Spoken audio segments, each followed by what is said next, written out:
अगर रुक रुक का भेलौ का खिसी आइल बाड़े।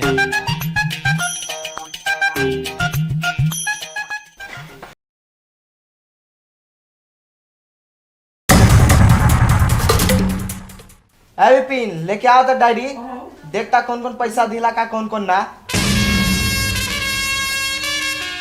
कहाँ को न दिला सा? 4 आदमी तो देवे कैला सा। लेवे घड़ी बाप के माल समझ के ले लेता, देवे घड़ी नाना मरता। अरे तो कौन कौन दिला सा? सुंदेश्वर दास 20,000, सग्गू राम 10,000, पथलू राम 16,000, नगिंदर शाह 3,000। बस इतने पैसा देलक। इतने पैसा सुलाल? और अमिताबा? उ सलामित बा ना, उ पैसा नहीं खे देलस। जब ओकरा घरे जाइला तो ओकर मौगी बोलेला कि होई कहीं पी के उल्टल और रहेला घरे में। जो ताज देखा था नहीं कैसे पैसा न देता। उहे ना आ गए। का रे पैसा देवे ले हा?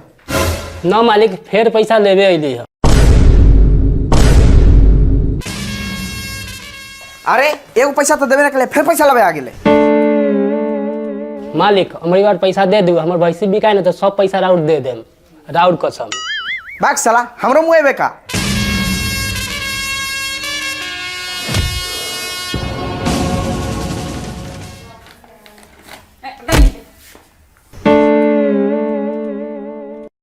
अले पिछौड़े पे बैठ गेले। कि रे रघुआ तू कहला ले हा? मालिक हमरा 50,000 रुपया दे दू। ना ना ना देम, एगो ही पैसा ले लगा देवे ना कहला का, फिर तोरा के हम पैसा दे के फंसे जाऊ। ना मालिक दे दू पैसा, हमरा बहुत जरूरी बा। भैया देना दाऊ, एकरा पास खेत बहुत बा। तू कहा तारे तो हम दे देता नहीं पैसा। ले पूरे 50,000 हो।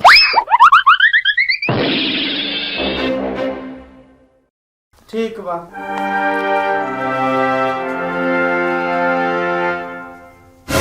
तू टुकुर टुकुर काथी देखत बारे, एगो पहले पैसा दे तो फिर दोबारा ले जाइए।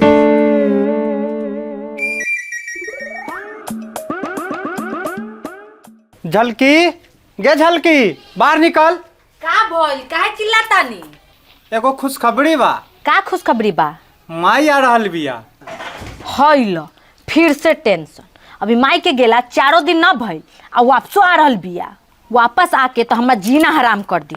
खाना ना बनैले, पानी ना भरले, बर्तन ना धोले, कपड़ा ना धोले, किच पिच किच पिच किच पिच। तोरा माई ना आई ना उहे ठीक रहे। हमर माई ना आ रहल बिया, तोहर माई आ रहल बिया। का हमर माई आ रहल बिया? सही में हमर माई आ रहल बिया?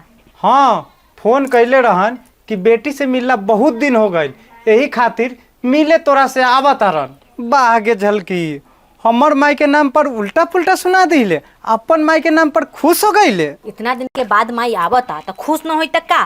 कहाँ तक पहुँच गईली माई? बलिया तक। तो बलिया तक आ गईली तो खड़ा होके बदकुंजर का करत बार? जा जल्दी लेके आब। ठीक बात जाता नहीं। जा।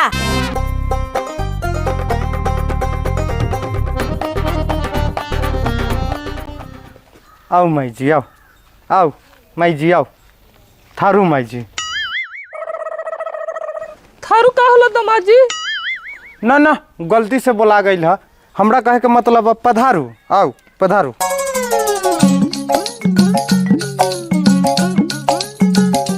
झलकी गे झलकी बाहर निकल, तोर माई आ गई। का माई आ गई?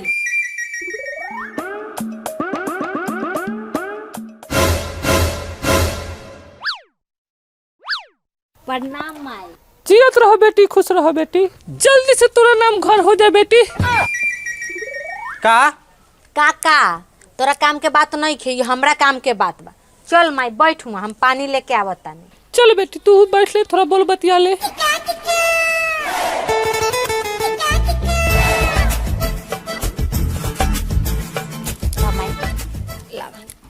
ए जिली पर्स रख दी, आ माई लागी 1 लोटा पानी लेके आई। का हम पानी लेके आई? रउआ ना लाए तो के लाई? घर में 10 गो नौकर बा जे उ लाई। जल्दी जाई लेके आई। ठीक बा लेके आवतानी। कैसन बारे बेटी? बड़ा कमजोर हो गए बारे बेटी। हमर छोड़ ना माई, तू अपन कह ना बाबूजी भैया कैसन बारन?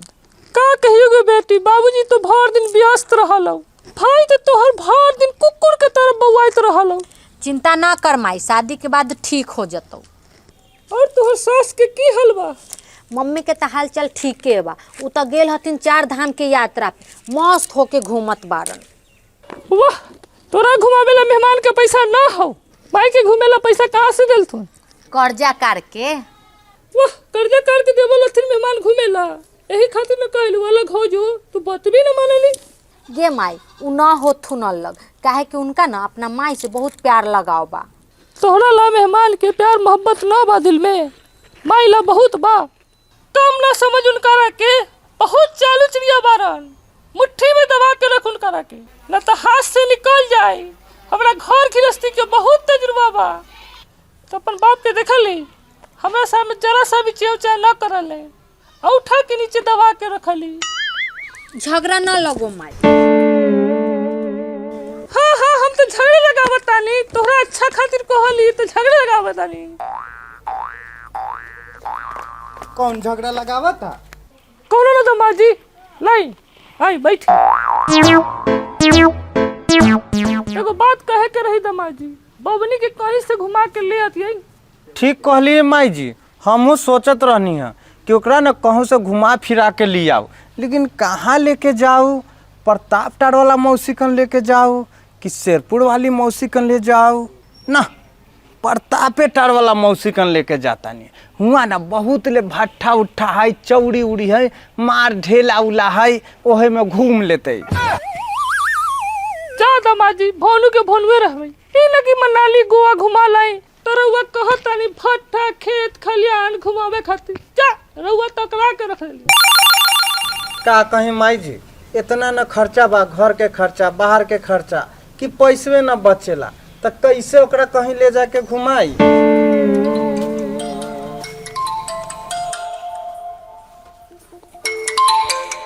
फोन आ गई थोड़ा सा।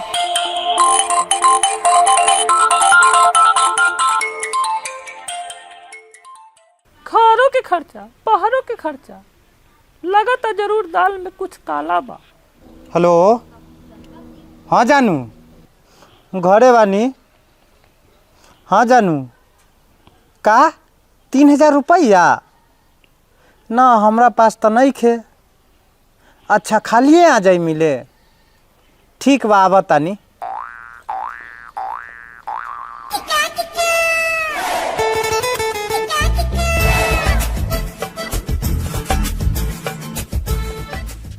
माँ, रवा नाश्ता पानी करी, हम आवा तनी चौक पर से घूम के।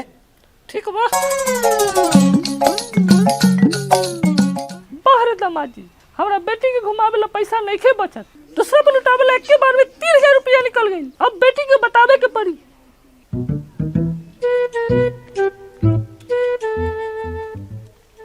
किरे रघुआ, कहाँ जा रहल बारे हिलैत डोलैत? बताऊं? अरे बताओ बताओ, कहला शर्माइत बारे? अरे जानू से मिले जात बानी। बहुत खूब, जो जो मिल ऐस कर। ना माई, तोरा सुने में ना गलतफहमी हो गल होई। ना गे, हमरा कोनो गलतफहमी ना होल है, अपने कान से सुन लिया। जानू जानू कह के बतियावत रहे और 3000 देवे के बात करत रहे। माई, जानू कह के बात करत रहे। हुनका के हमरा से बात करे लगी टाइमे नहीं खे, और दूसरा से बात करे ला कहाँ से टाइम होई? तोरा जरूर कोई गलतफहमी होइल होई। ना गे बेटी, दामाद जी के कहीं चक्कर चलत है। चुप माई, तू तो खाली झगड़े लगावत रहल।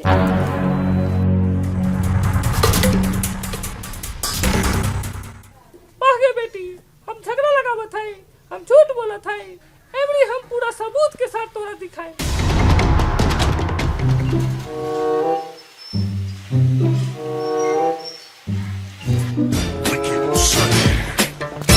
हाय हाय रे मजबूरी टररा, ये चाहत और ये दूरी टररा, मुझे पल पल है तरपाए टररा, मेरे 4 दिन के जिंदगी में डेली बर्बाद जाए। कामा जी, खाना पीना हो गई? हाँ दमाजी, खाना तो हो गई, ये खातिर बा कुछ तो लावट कर ली। हम पानी खातिर कहनी। हाँ, हम पेप्सी कोला खातिर कहनी। हाँ, लालची आदमी कहीं के।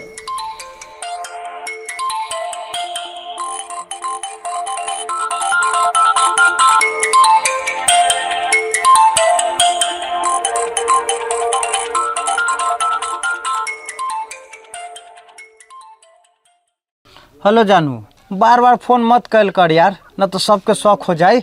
सासो घरे आयल बारन। औठी अच्छा ठीक बा। हमर सास एकदम तेज बिया, एकदम डाइन बिया। ठीक बा, फोन काटा तानी।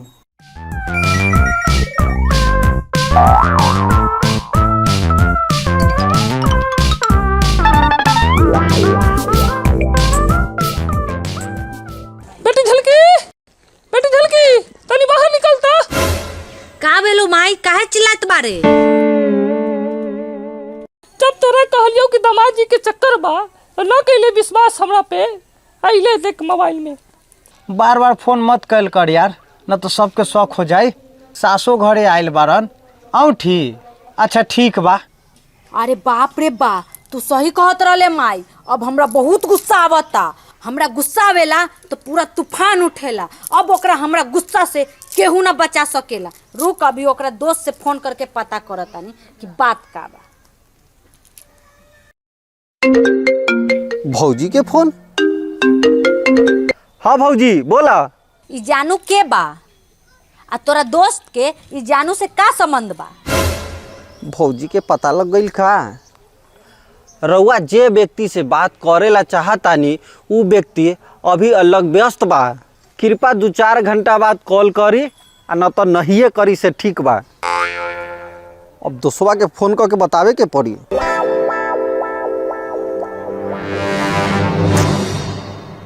दोस्तवा के फोने न लगत बा, ओकरा बतावे के पड़ी।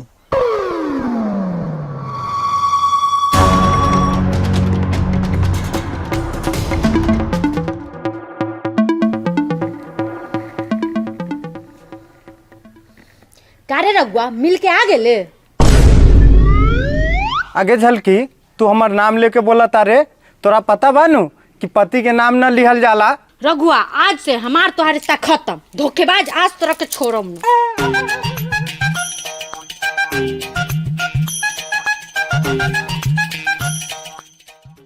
आगे रुक रुक, का भेल होगा? का खिसी आयल बाड़े?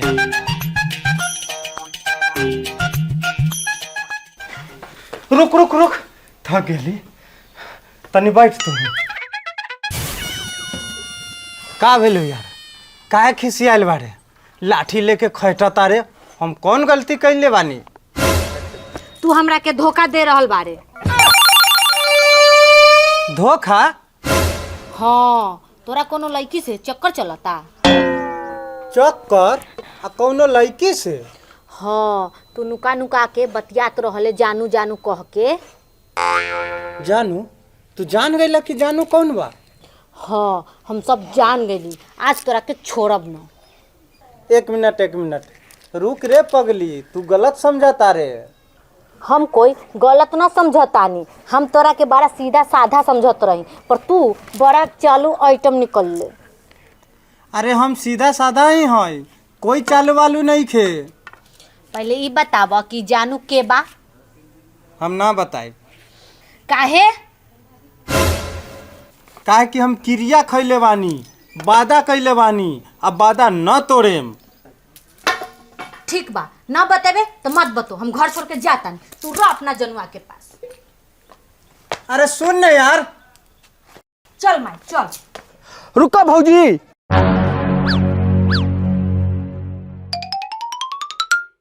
एक मिनट, तोरा एकरा जानू के बारे में जाने के बा? ओकरा लेके आइल बानी। अरे कहेला ओकरा लिए सब गड़बड़ हो जाई। बोलावा तो ओकरा हमू देखी कि कौन बा जानू। आज मुझौसी के आखिरी दिन होई। अब हो जानू।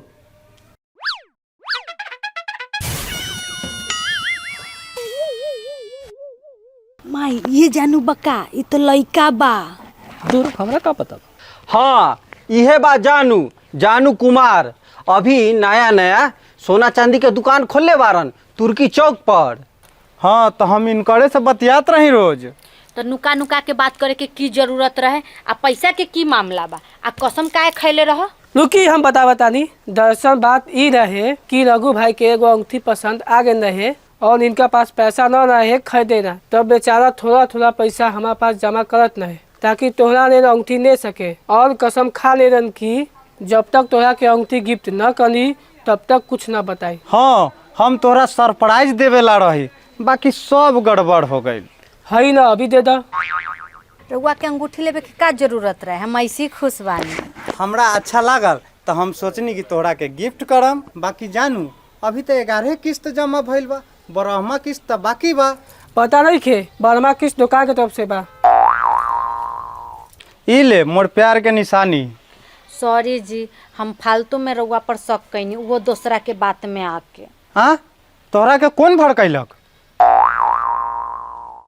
बेटी सुन ना, बहुत दिन हो गई तोरा घरे, हमरा बस स्टेशन पर छोड़वा दे, हम घरे चल जाए। ठीक बा। ए जी जल्दी जाई तो माई के छोड़ के आई। चलो।